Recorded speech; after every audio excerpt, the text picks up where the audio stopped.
de hoje, a gente vai falar sobre como organizar o AE na educação infantil de uma forma integrada à rotina da criança, tendo como norte a seguinte pergunta: como pensar o AE na educação infantil sem separar a criança da turma?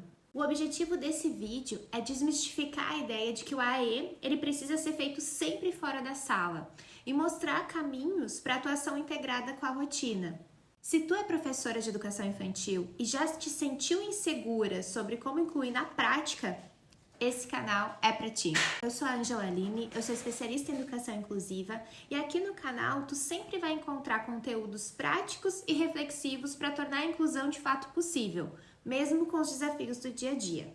Então vamos ao tema desse vídeo. Para a gente dar conta dele, a gente vai percorrer 4 tópicos. O primeiro é o que é o AE na educação infantil e o que ele não é. O segundo, por que na educação infantil o AE deve ser onde a criança está?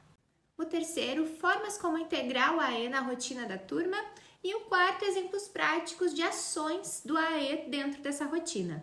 É importante já deixar claro para ti que tudo que eu vou estar trazendo aqui está baseado na nota técnica de 2015, que veio trazer as orientações para a oferta e para a organização do AE na educação infantil. Então vamos ao primeiro tópico. O que é o AE e o que ele não é? Para deixar claro já, o AE ele não é um reforço escolar. Tá? Muitas vezes, no ensino fundamental, principalmente, se tem essa ideia, que as crianças frequentam o AE, vão até o AE, vejam, vão até, né? A gente tem a ideia de que o AE já é um espaço, é a sala de recursos. Só que a sala de recursos é um dos espaços que o AE pode acontecer. E na educação infantil, não é necessário ter sala de recursos. Por quê? Porque a gente deseja que esse atendimento, inclusive, não seja feito fora do espaço que a criança habita na escola com as demais crianças. Porque nessa faixa etária não faz sentido, né? A gente retirar a criança, levar ela para outro espaço, sendo por vezes um profissional também que não tá bem vinculado com ela, não tá tão envolvido, não consegue estar tão presente, frente à sua carga horária, né? Frente às próprias limitações que o contexto organizacional causa. Então, se no ensino fundamental o AE ele não é visto como um reforço escolar, ele não pode ser entendido dessa maneira, logo, na educação infantil isso também não se aplica, né? Pensando ali nos maiorzinhos. Mas também com os menores, ali, berçário, M1, M2, a gente também não pode entender o espaço do AE como um espaço terapêutico, porque não é, tá? O AE é um serviço educacional, ou seja, é um serviço que está disponível, né, perante a lei, a partir da educação. Então, o AE não vai ser um espaço para estimulação precoce, o AE não vai ser um espaço para fazer atendimentos, tentativas de atendimentos, né, semelhantes a uma fono, a uma psicóloga, a uma estimuladora precoce. Por quê? Porque quem atua nesse espaço é um professor, somos nós. Qual é a nossa formação? Qual é a formação para trabalhar no AE? É tu ter uma graduação na licenciatura, independente da licenciatura, Ângela, mas eu tenho graduação em História. Eu posso estar trabalhando na educação infantil? Pode, desde que tu tenha uma especialização em AEE ou educação inclusiva. É isso que diz a nossa lei. E daí, claro, na organização da rede na qual tu trabalha, né? Vão ter redes que vão se organizar contratando profissionais, vai ter redes que vai se organizar a partir de concursos, né? E daí cada uma com as suas peculiaridades. Mas a lei federal fala isso, que para atuar no AE a gente tem que ter uma licenciatura no nível de graduação e uma especialização em AE ou educação especial, educação inclusiva. Então, se o AE não é nem um espaço de reabilitação, não é um espaço de reforço escolar, não é um espaço terapêutico, mas sim um espaço entendido a partir da educação, Vamos pensar agora esse recorte específico da educação infantil e pensar então no tópico 2. Por que o AE deve se dar a partir do espaço onde a criança está? Nessa etapa da educação, principalmente, as aprendizagens vão se dar a partir das relações estabelecidas, ou seja, dos vínculos que são criados, dos contextos que são experienciados, que são organizados, que são vividos. E por que então é importante que o AE se dê no espaço da turma? A criança vai ter tende a ter principalmente o vínculo mais estabelecido com aquele adulto referência que passa a maior parte do tempo com ela. Então, se a gente pensar num bebê, tá? 6 meses, 8 meses, um aninho, que seja. Eu, como professora do AE, adentro naquele espaço uma vez na semana, ou até então não me tinha sido solicitada a minha presença naquele espaço, né? Imagina, veja se tem cabimento a gente pensar em pegar aquele bebê, levar para um outro contexto, sendo que aquela criança, aquele bebezinho não me conhece, não conhece outra sala, não vive naquele espaço. Se a gente já sabe, a gente que trabalha com criança pequena sabe que elas se comportam de maneiras diferentes, frente a pessoas diferentes, a situações diferentes, a ambientes diferentes, como que a gente pode pensar que aquele bebê vai se comportar, vai ter aquelas mesmas questões que aparecem lá na sala, num espaço separado? Não faz sentido. Sendo que na educação infantil, o nosso objetivo enquanto AE é possibilitar que esses ambientes que a criança vive cotidianamente sejam mais ricos, mais inclusivos, para que ela possa se beneficiar no seu processo de desenvolvimento. Porque essa é uma etapa da vida onde tudo que é ofertado vai se refletir nas experiências e, consequentemente, no desenvolvimento. Então, é importante a gente ter ciente a maneira como a gente enxerga essa criança também vai refletir na maneira como a gente narra as coisas sobre ela, a maneira como a gente propõe as coisas para ela e a forma como a gente vai estar com ela. Então, é muito importante a gente ter em mente essas questões. Tirar a criança da turma pode romper esses processos que acontecem ou que vem se tentando estabelecer. Inclusive, a questão de vínculo é uma das mais presentes nas demandas das professoras de educação infantil, né? O que mais inquieta, interroga por vezes, às vezes é aquela criança que não se vincula ou que demonstra um comportamento que faz com que a professora interprete aquilo como uma angústia, um sofrimento, né, daquela criança que chora muito, que não aceita o toque, que não quer brincar com os outros. Então, a gente acaba que se a gente tira essa criança desse espaço, desse contexto com os colegas, a gente não consegue nem observar e nem de fato pensar estratégias adequadas para inclusão acontecer ali.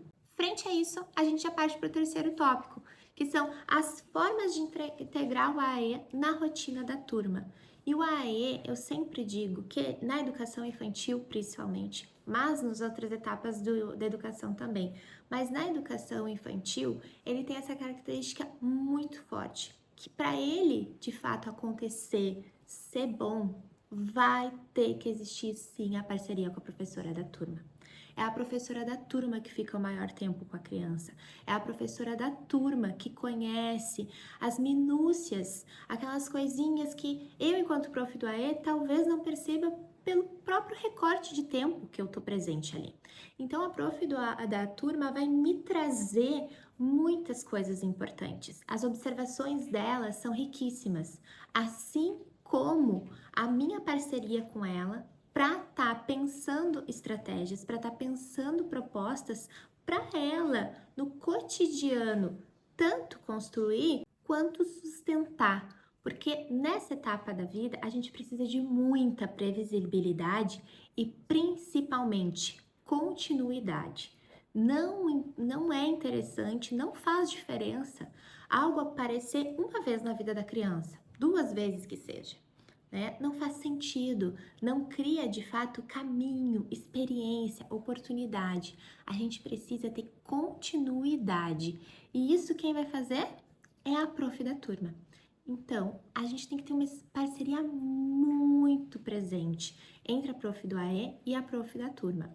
Para isso, a gestão, por vezes, vai ter que se organizar para que essas profissionais consigam ter garantido um momento para troca, para planejamento, para avaliação das atividades propostas. E dessa maneira, a gente parte para o último tópico desse vídeo, que são os exemplos de ações práticas que a gente pode estar pensando aí dentro da rotina. Eu vou te dar exemplos de quanto eu, professora do AE, realizei coisas simples, mas que fizeram toda a diferença.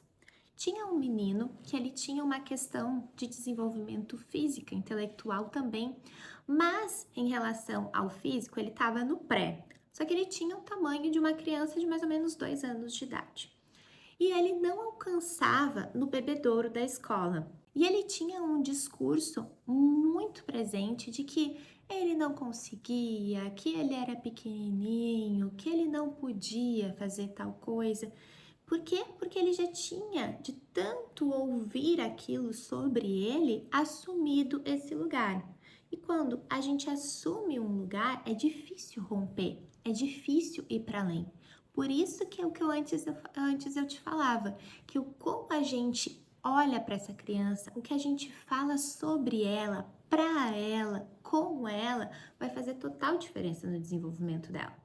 E eu, então, quando comecei com aquela turma, né, a frequentar aquela turma como professora do AE, vi essa demanda dessa criança, né, que até então a escola não tinha percebido.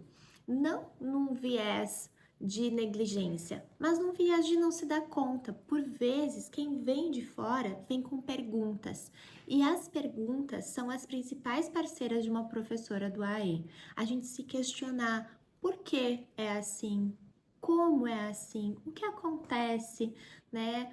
Se a gente faz diferente, o que acontece se muda uma situação. As perguntas estando presentes, elas constituem o nosso olhar muito mais afinado, apurado, sensível, direcionado para que a gente consiga ser mais assertiva também. E esse menino, então, ele dizia que ele não conseguia, que ele não podia.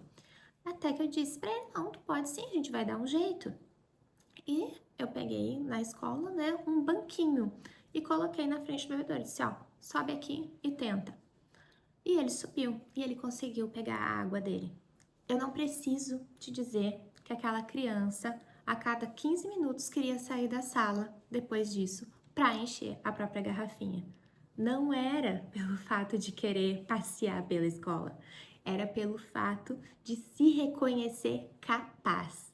Um menino que até então dizia que ele não podia, que ele não conseguia, com uma simples atitude de eu pegar um banquinho, colocar ali, reduzir uma barreira existente no espaço. Veja, o problema não estava nele, não era ele que não conseguia, ele não tinha acessibilidade naquele espaço. Acessibilidade física é uma das coisas mais fáceis que a gente tem para dar conta. Às vezes, a questão de acessibilidade atitudinal é muito mais complexa e difícil, né?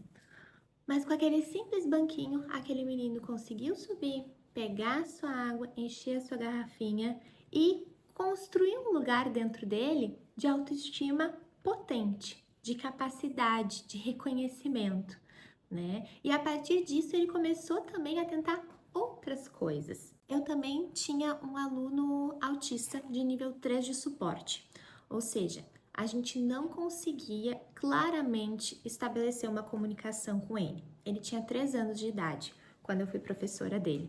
Mas qual era o meu objetivo sempre presente? Significar. Significar as ações dele, significar as relações estabelecidas.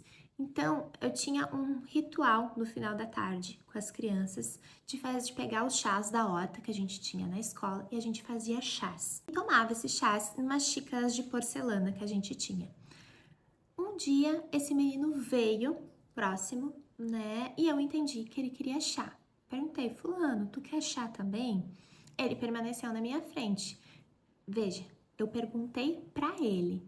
Eu não respondi já de imediato o que ele queria, né? A gente precisa dar o espaço, a gente precisa sempre entender capacidade da outra pessoa, competência da outra pessoa, né? A gente precisa entender a outra pessoa como uma pessoa e dar o espaço de resposta para ela, mesmo que a resposta não me venha em palavras e mesmo que eu tenha ciência disso. Eu, com a consciência e com o entendimento de que isso é importante, eu vou fazer isso intencionalmente. E eu fiz isso, ele permaneceu na minha frente, eu enchi a xícara e dei na mão dele, morrendo de medo que ele ia jogar aquela xícara e ia quebrar, porque ele tinha esse comportamento de jogar os objetos e a gente estava trabalhando com ele essa construção de que quando a gente não queria mais um objeto, alguma coisa, a gente colocava no lugar adequado ou largava sem tanta força, né? Mas eu estava ciente e imaginava que ele jogaria aquela xícara e ia quebrar. Só que para minha grata surpresa, isso não aconteceu. Ele devolveu a xícara na minha mão e eu entendi que ele queria mais. E eu perguntei: "Tu quer mais chá? Tu gostou desse chá?" E ele fez um sim com a cabeça. Eu enchi, dei para ele, ele sentou do meu lado. E ele tomou mais 2 xícaras de chá e me devolveu a xícara na mão. Nenhuma xícara foi quebrada. Mas para isso, eu tive que apostar e sustentar que sim, as xícaras poderiam ser quebradas. Essas foram 2 situações completamente diferentes que eu te narrei. Mas o AE, nesse espaço, tem essas possibilidades de olhar, de significar, de estabelecer parceria com as professoras da turma e é responsabilidade de nós, enquanto professoras do AE, proporcionar que esse espaço, que as rotinas, que os contextos da escola de educação infantil estejam adequados para que a criança consiga participar de forma autônoma, sendo também protagonista do seu próprio desenvolvimento. Então a gente precisa pensar lá no refeitório, como que está esse refeitório? Tá adequado? Precisa de um banquinho também para ele chegar e poder se servir sozinho? Precisa de uma colher diferente, maior? Precisa de uma adaptação que ajude ele a segurar o talher na mão? Preciso, veja, de mais tempo. Dar tempo também é incluir. É reconhecer que o outro precisa. E se é isso que ele precisa, é isso que eu vou dar. Às vezes a gente acha que inclusão é coisas mirabolantes, são coisas estrondosas de outro mundo. Vez ou outra até pode ser, mas na prática, na maioria das vezes, é uma percepção, é um olhar, é uma escolha. E essa escolha tá aí contigo, tá ao teu alcance, tá no teu poder. Se esse conteúdo te ajudou de alguma maneira, deixa teu like aqui e te inscreve no canal. Já aproveita e ativa as notificações aqui no sininho, porque toda semana tem vídeo sobre inclusão na educação infantil. E se tu quiser me acompanhar mais de perto, lá no Instagram eu compartilho dicas práticas todos os dias. É só me procurar pelo @nospelaeducação. E também se tu tiver algum tema que tu sente necessidade de escuta ou que tu gostaria que eu falasse mais por aqui, escreve aqui nos comentários. Eu leio tudo com carinho e eu posso trazer isso nos próximos conteúdos. Então é isso. Seguimos juntas em busca de uma educação que abraça cada criança. Seguimos nós pela educação.